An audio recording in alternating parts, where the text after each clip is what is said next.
So Joe Biden, his polling numbers dropped 5 points in the wake of the poll, according to a Morning Colossal. Still in the lead, but under the Seder theorem of the demise of Joe Biden, postulated months ago that by October, early October, maybe late September, he would be third in the polls, which may be subject to amending in terms of like the fourth in the polls. What we'll see now is that every point in which he drops in the polling begin to create more downward pressure than it would for most candidates, because his biggest selling point is that he can win. And every time he drops, allegedly, and every time he drops in the polls, it is evidence that maybe he can't win. Maybe he's just not that good of a campaigner. Maybe he's not aware of who he's talking to or what his liabilities are.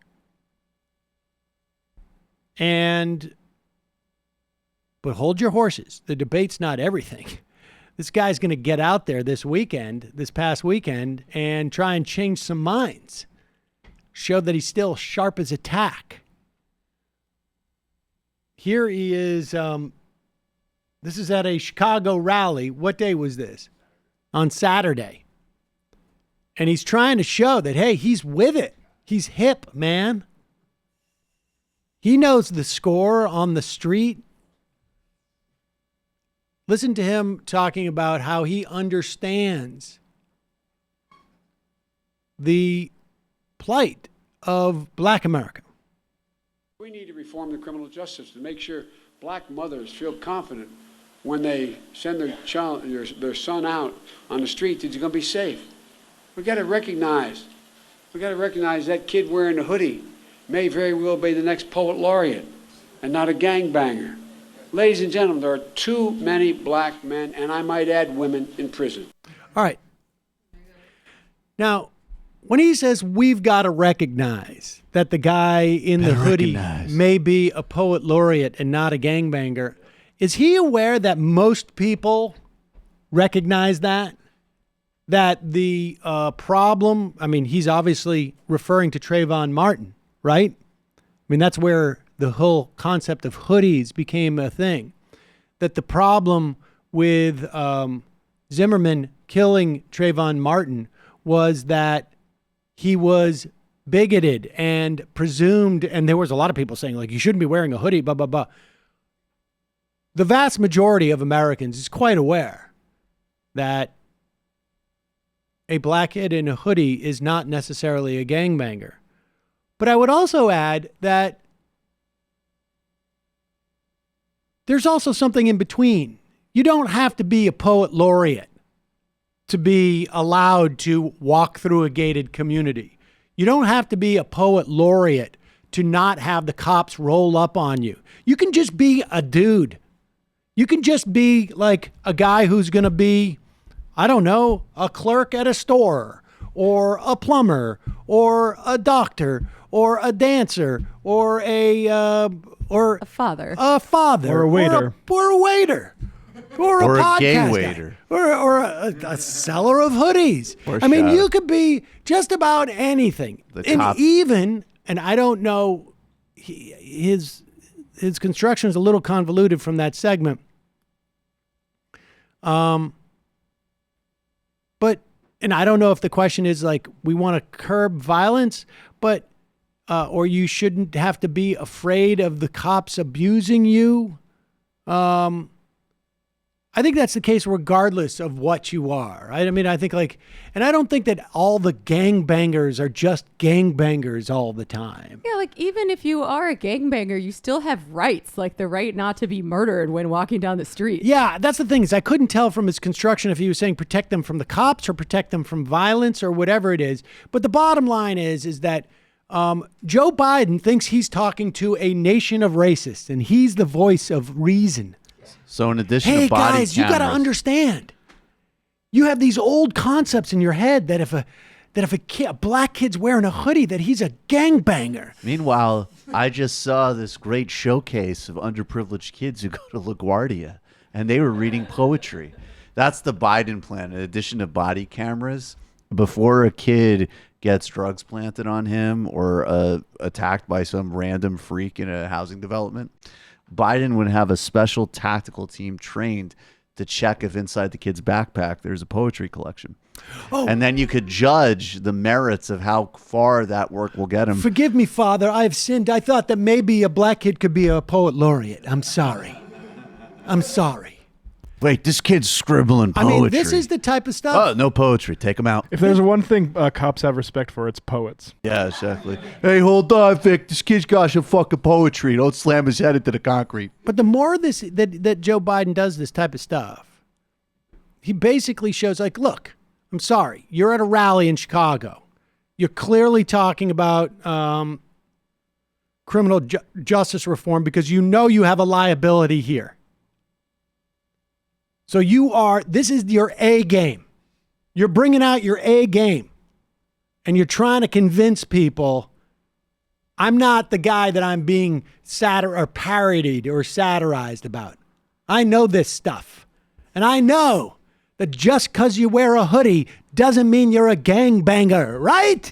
Who's with me? I mean, heard of Saul Williams? This is a liability that when the chips are down, when he's got to deliver on something, he can't do it because he just has not really opened his eyes. I look, I don't know why. I don't know if it's because he's still the way he was 30 years ago, or he's progressed, but he just hasn't progressed that much, or he doesn't realize where the rest of the country is, or I don't know what it is, but it doesn't matter. It matters whether he can deliver on that moment. That's part one. So part one is Joe Biden just showed us in that earlier clip that he is a little bit rusty when it comes to trying to be the vanguard for racial justice in this country. His whole hoodie does not make you a gangbanger, as if it's a revelation to everybody in Chicago. Well, here he is basically doing the same thing when it comes to the LGBTQ community. I was wondering when he was going to get around to them. Well, he is at, where was this one?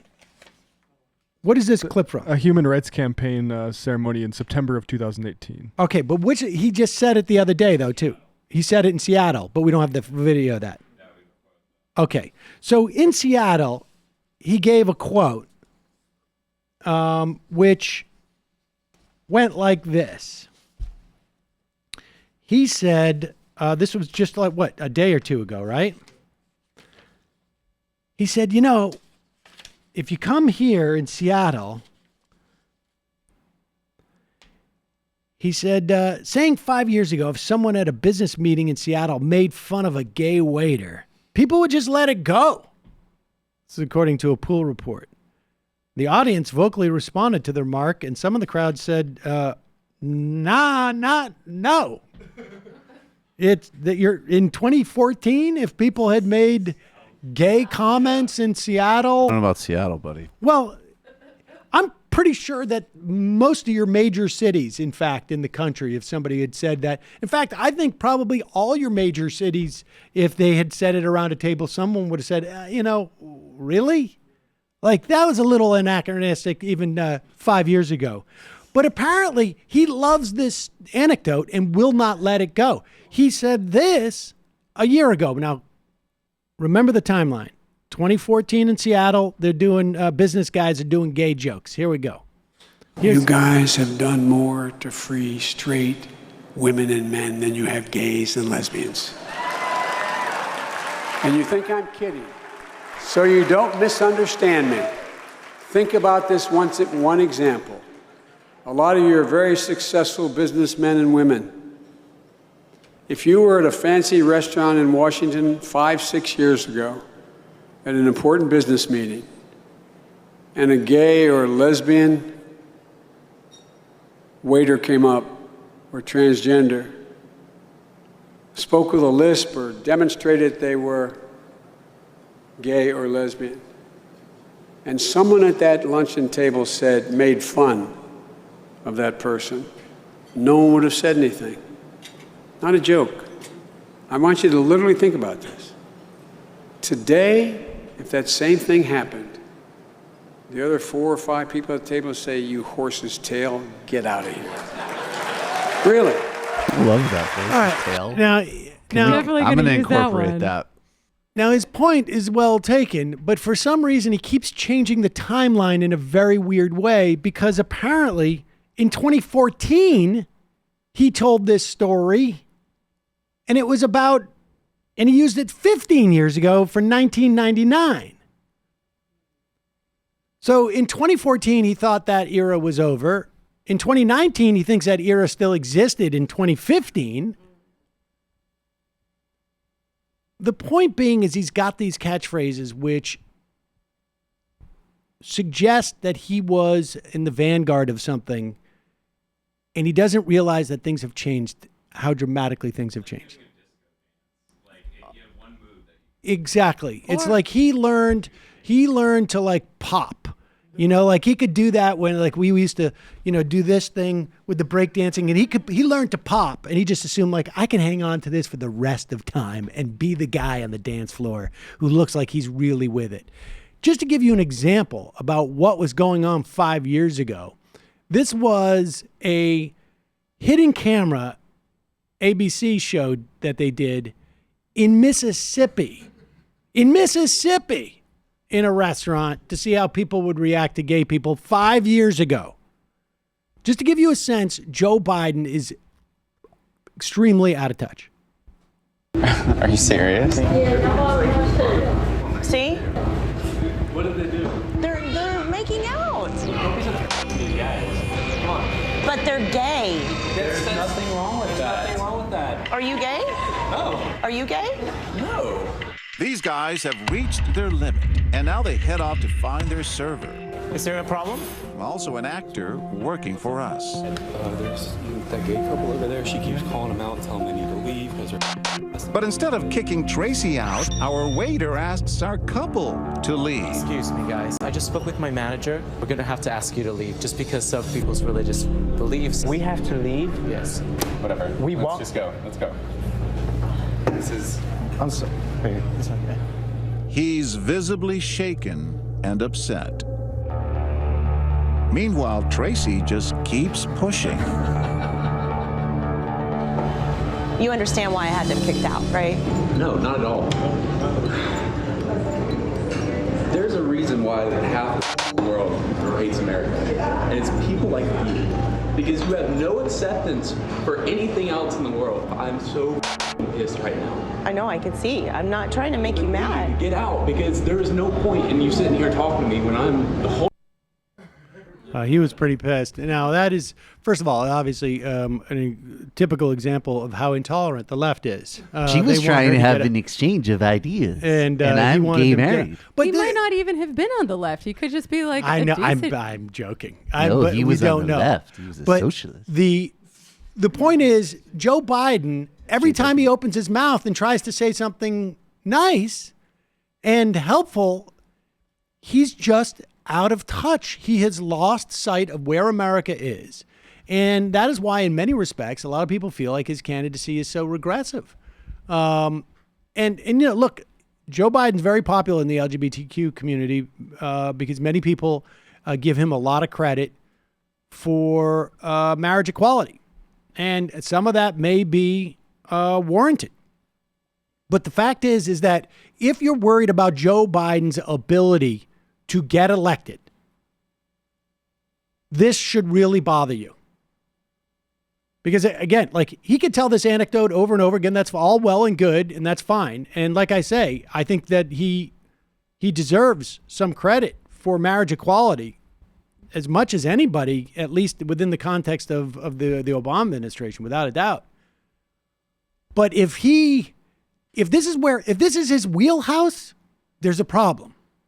Yeah, he's like the creepy white family in Get Out, where they're trying to show they're not racist, and the dad's like, I would have voted for a third term for Obama if I could have. Yeah, it's not even that I think that he's I think he has more of a problem on race than he does, frankly, on LGBTQ issues. But the issue is that he doesn't know where the country's at.